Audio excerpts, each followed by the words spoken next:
by Louisa May Alcott. Chapter 1. Polly Arrives.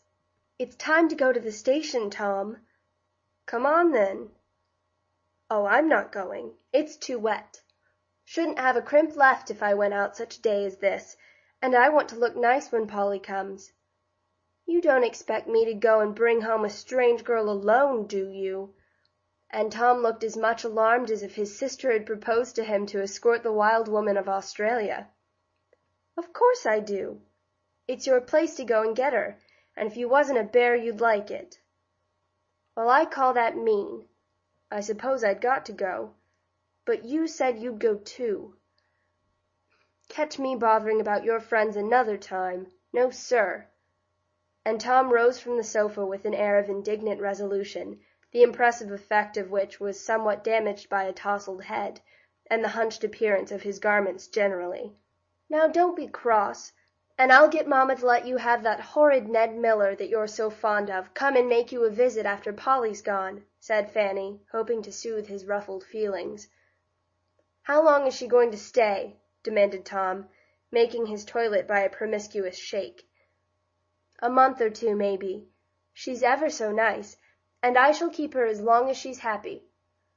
"She won't stay long, then, if I can help it," muttered Tom, who regarded girls as a very unnecessary portion of creation. Boys of 14 are apt to think so, and perhaps it is a wise arrangement, for, being fond of turning somersaults, they have an opportunity of indulging in a good one, metaphorically speaking, when 3 or 4 years later they become the abject slaves of those bothering girls. "Look here! How am I going to know the creature? I never saw her, and she never saw me. You'll have to come too, Fan," he added, pausing on his way to the door, arrested by the awful idea that he might have to address several strange girls before he got the right one. "You'll find her easy enough. She'll probably be standing round looking for us. I dare say she'll know you, though I'm not there, because I've described you to her." "Guess she won't, then." And Tom gave a hasty smooth to his curly pate and a glance at the mirror, feeling sure that his sister hadn't done him justice. Sisters never do, as we fellows know too well. "Do go along, or you'll be too late.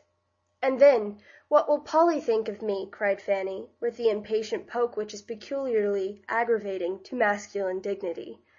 "She'll think you cared more about your frizzles than your friends, and she'll be about right, too." Feeling that he said rather a neat and cutting thing, Tom sauntered leisurely away, perfectly conscious that it was late, but bent on not being hurried while in sight, though he ran himself off his legs to make up for it afterward.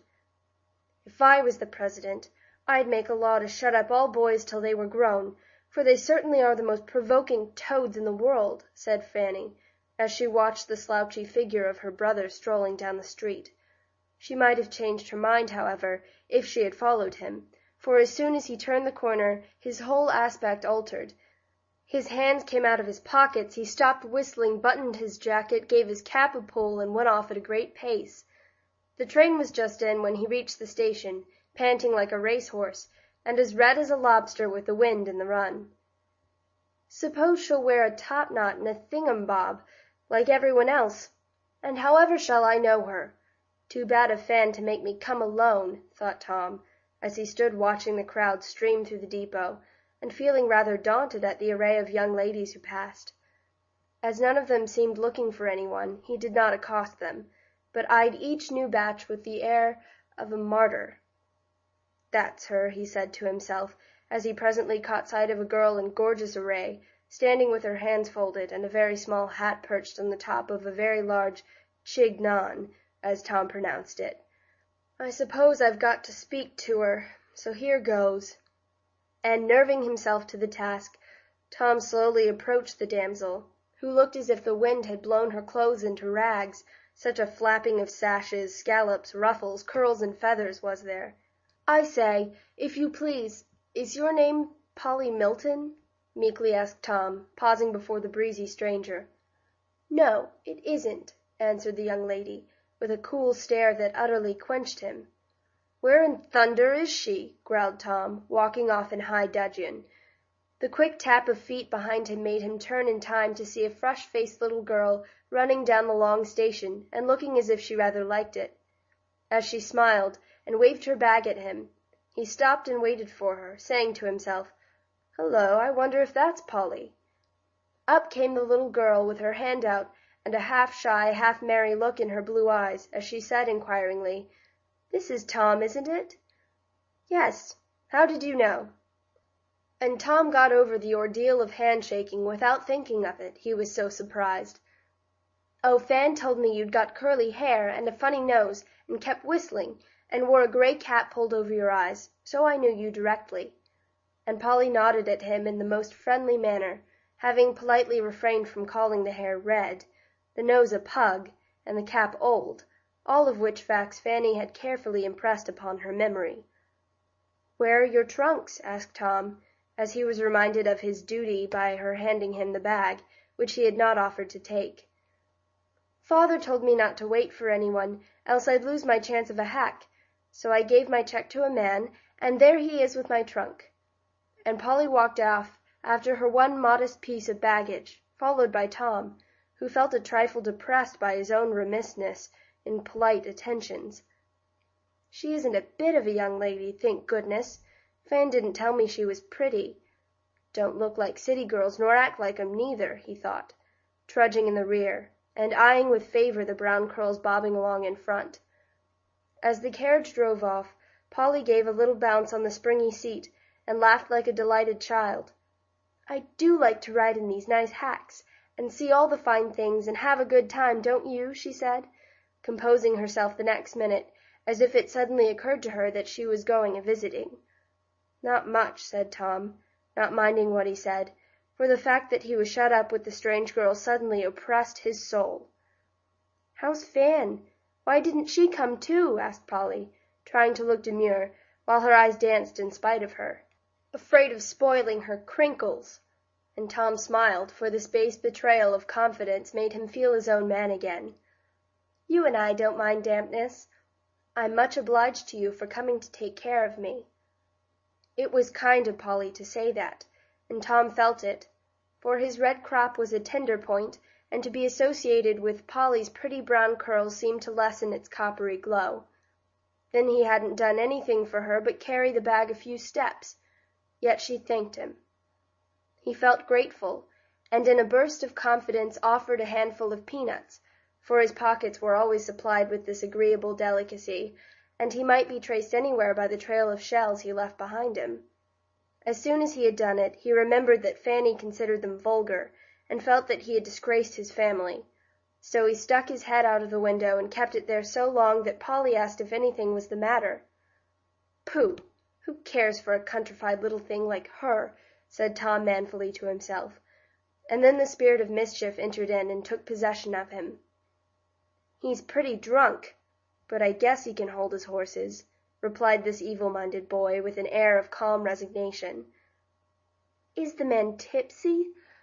Oh, dear, let's get out. Are the horses bad? It's very steep here. Do you think it's safe?" cried poor Polly, making a cocked hat of her little beaver by thrusting it out of the half-open window on her side. "There's plenty of folks to pick us up if anything happens, but perhaps it would be safer if I got out and sat with the man," and Tom quite beamed with the brilliancy of this sudden mode of relief. "Oh, do, if you ain't afraid. Mother would be so anxious if anything should happen to me so far away," cried Polly, much distressed. "Don't you be worried. I'll manage the old chap and the horses too." And opening the door, Tom vanished aloft, leaving poor victimized Polly to quake inside, while he placidly revelled in freedom and peanuts outside with the staid old driver. Fanny came flying down to meet her darling Polly as Tom presented her, with the graceful remark, "I've got her," and the air of a dauntless hunter, producing the trophies of his skill. Polly was instantly whisked upstairs, and having danced a double shuffle on the door-mat, Tom retired to the dining-room to restore exhausted nature with half a dozen cookies. "Ain't you tired to death? Don't you want to lie down?" said Fanny, sitting on the side of the bed in Polly's room, and chattering hard while she examined everything her friend had on. "Not a bit. I had a nice time coming, and no trouble except the tipsy coachman. But Tom got out and kept him in order, so I wasn't much frightened," answered innocent Polly, taking off her rough-and-ready coat and the plain hat without a bit of a feather. "Fiddlestick! He wasn't tipsy, and Tom only did it to get out of the way. He can't bear girls," said Fanny, with a superior air. "Can't he?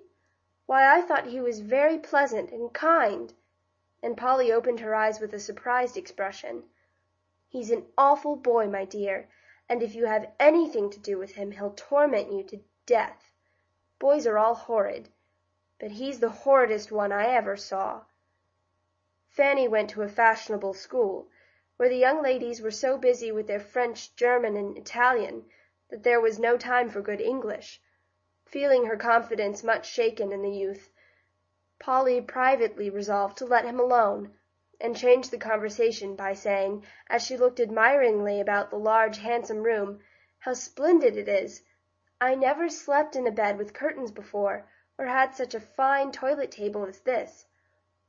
"I'm glad you like it, but don't for mercy's sake say such things before the other girls," replied Fanny, wishing Polly would wear earrings as everyone else did.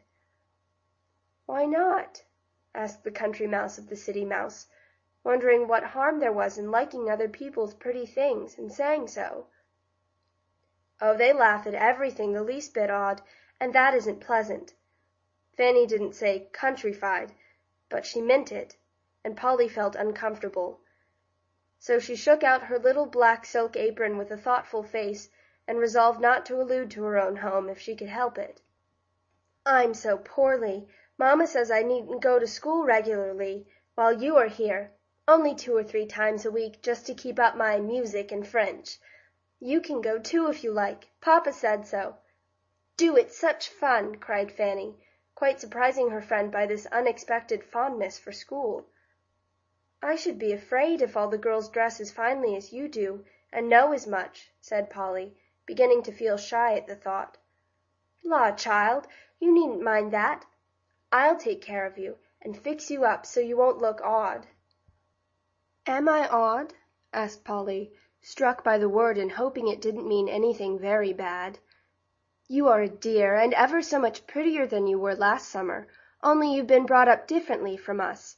So your ways ain't like ours, you see," began Fanny, finding it rather hard to explain. "How different?" asked Polly again, for she liked to understand things. "Well, you dress like a little girl, for one thing." "I am a little girl, so why shouldn't I?" And Polly looked at her simple blue merino frock, stout boots, and short hair, with a puzzled air. "You are 14, and we consider ourselves young ladies at that age," continued Fanny, surveying with complacency the pile of hair on the top of her head, with a fringe of fuzz round her forehead, and a wavy lock streaming down her back. Likewise her scarlet and black suit, with its big sash, little panier, bright buttons, points, rosettes, and heaven knows what. There was a locket on her neck, earrings tinkling in her ears, watch and chain at her belt, and several rings on a pair of hands that would have been improved by soap and water. Polly's eye went from one little figure to the other, and she thought that Fanny looked the oddest of the two, for Polly lived in a quiet country town, and knew very little of city fashions.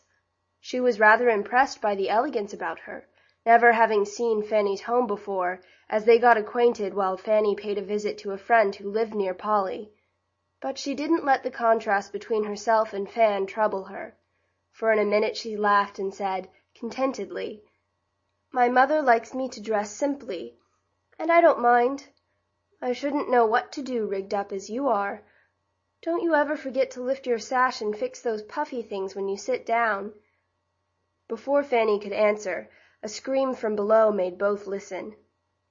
"It's only Maud. She fusses all day long," began Fanny, and the words were hardly out of her mouth when the door was thrown open, and a little girl of 6 or 7 came roaring in. She stopped at sight of Polly, stared a minute, then took up her roar just where she left it, and cast herself into Fanny's lap, exclaiming wrathfully, "Tom's laughing at me! Make him stop!" "What did you do to set him going? Don't scream so, you'll frighten Polly!" and Fan gave the cherub a shake, which produced an explanation. "I only said we had cold cream at the party last night, and he laughed." "Ice cream, child," and Fanny followed Tom's reprehensible example. "I don't care, it was cold, and I warmed mine at the register, and then it was nice. Only Willie Bliss spilt it on my new Gabrielle." And Maud wailed again over her accumulated woes. "Do go to Katy, you're as cross as a little bear to-day," said Fanny, pushing her away. "Katy don't amuse me, and I must be amused, 'cause I'm fractious. Mamma said I was," sobbed Maud, evidently laboring under the delusion that fractiousness was some interesting malady. "Come down and have dinner, that will amuse you." And Fanny got up, pluming herself as a bird does before its flight. Polly hoped the dreadful boy would not be present, but he was, and stared at her all dinner-time in a most trying manner. Mr. Shaw, a busy-looking gentleman, said, "How do you do, my dear? Hope you'll enjoy yourself," and then appeared to forget her entirely. Mrs. Shaw, a pale, nervous woman, greeted her little guest kindly, and took care that she wanted for nothing. Madam Shaw, a quiet old lady, with an imposing cap, exclaimed on seeing Polly, "Bless my heart, the image of her mother, a sweet woman, how is she, dear?" and kept peering at the newcomer over her glasses till, between Madam and Tom, poor Polly lost her appetite.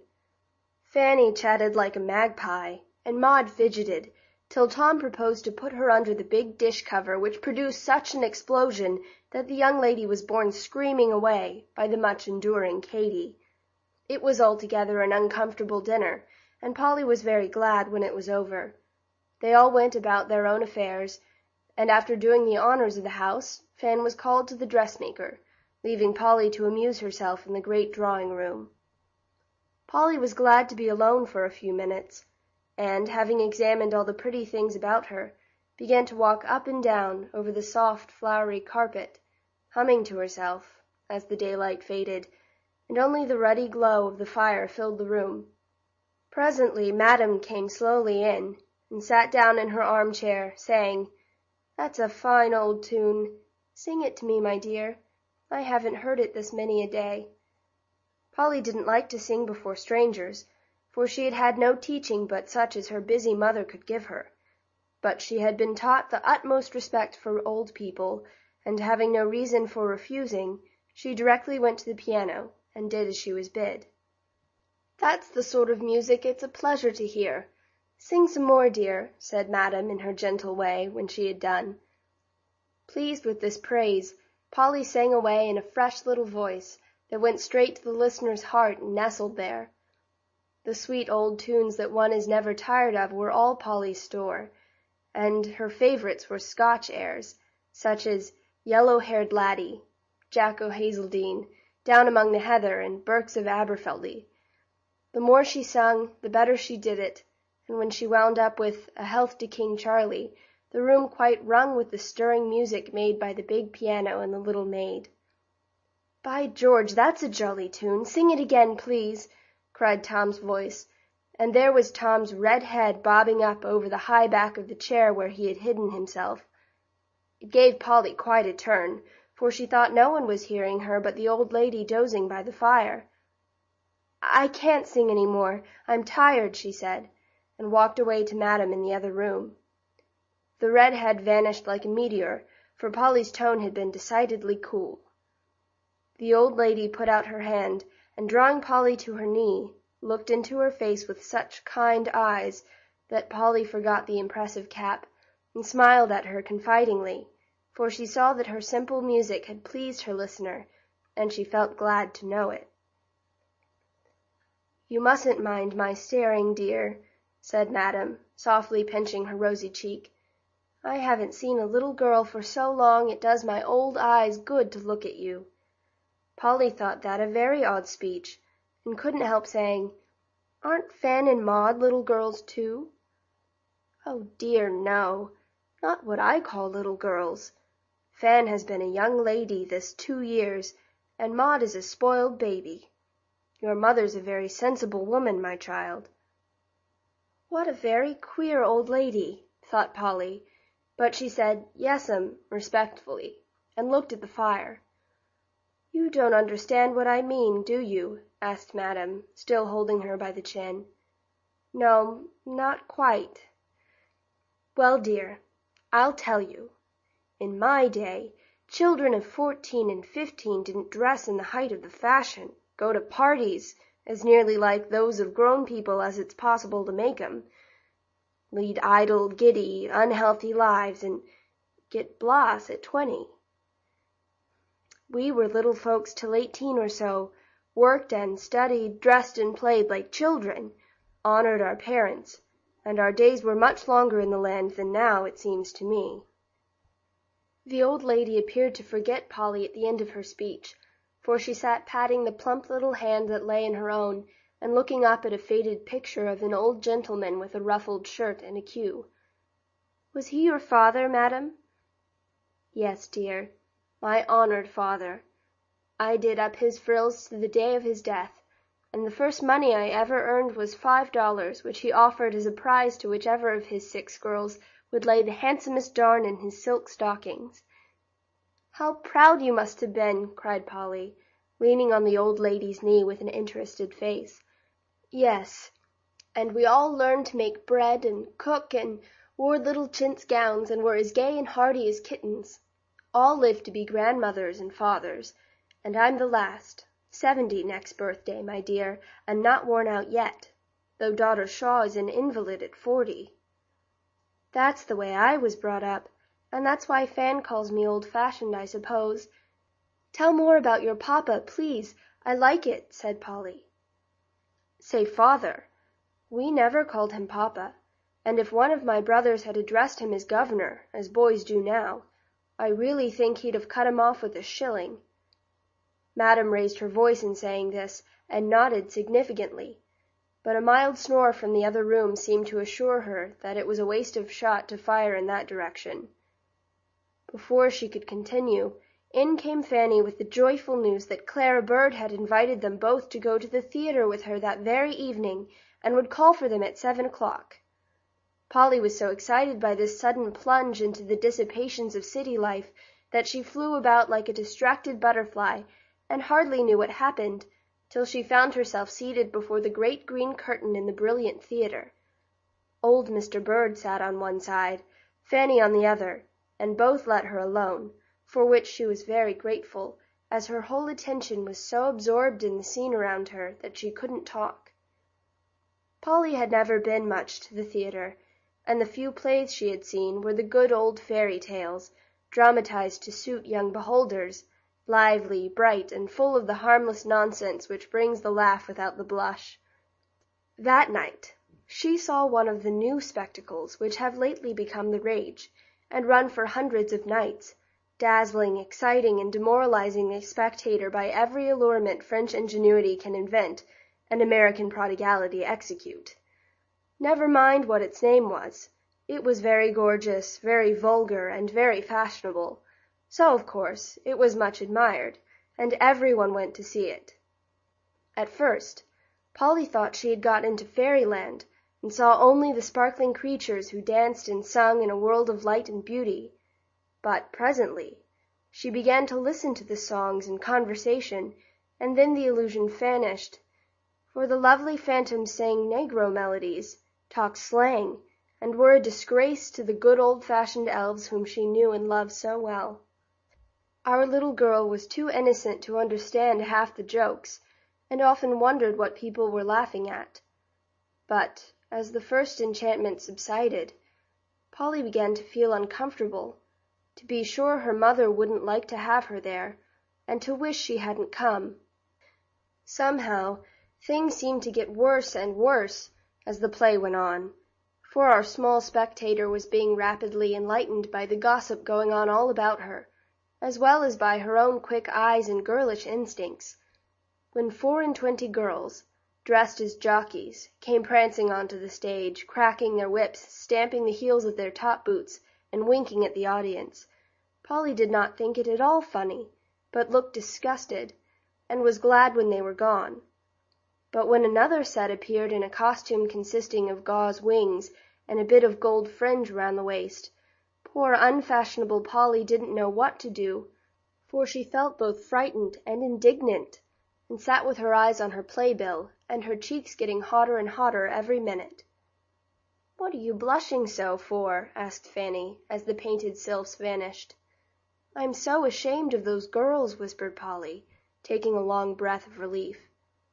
"You little goose, it's just the way it was done in Paris, and the dancing is splendid. It seems queer at first, but you'll get used to it, as I did." "I'll never come again," said Polly, decidedly, for her innocent nature rebelled against the spectacle, which, as yet, gave her more pain than pleasure. She did not know how easy it was to get used to it, as Fanny did, and it was well for her that the temptation was not often offered. She could not explain the feeling, but she was glad when the play was done, and they were safe at home, where kind grandma was waiting to see them comfortably into bed. "Did you have a good time, dear?" she asked, looking at Polly's feverish cheeks and excited eyes. "I don't wish to be rude, but I didn't," answered Polly.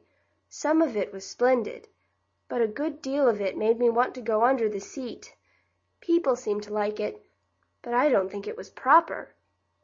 As Polly freed her mind, and emphasized her opinion with a decided rap of the boot she had just taken off, Fanny laughed and said, while she pirouetted about the room like Mademoiselle Therese, "Polly was shocked, Grandma. Her eyes were as big as saucers, her face as red as my sash, and once I thought she was going to cry. Some of it was rather queer, but of course it was proper, or all our set wouldn't go. I heard Mrs. Smythe Perkins say, 'It was charming, so like dear Paris,' and she has lived abroad, so of course she knows what is what." "I don't care if she has. I know it wasn't proper for little girls to see, or I shouldn't have been so ashamed," cried sturdy Polly, perplexed, but not convinced, even by Mrs. Smythe Perkins. "I think you are right, my dear, but you have lived in the country, and haven't yet learned that modesty has gone out of fashion." And with a good-night kiss, Grandma left Polly to dream dreadfully of dancing in jockey costume on a great stage, while Tom played a big drum in the orchestra, and the audience all wore the faces of her father and mother, looking sorrowfully at her, with eyes like saucers and faces as red as Fanny's sash. End of Chapter 1.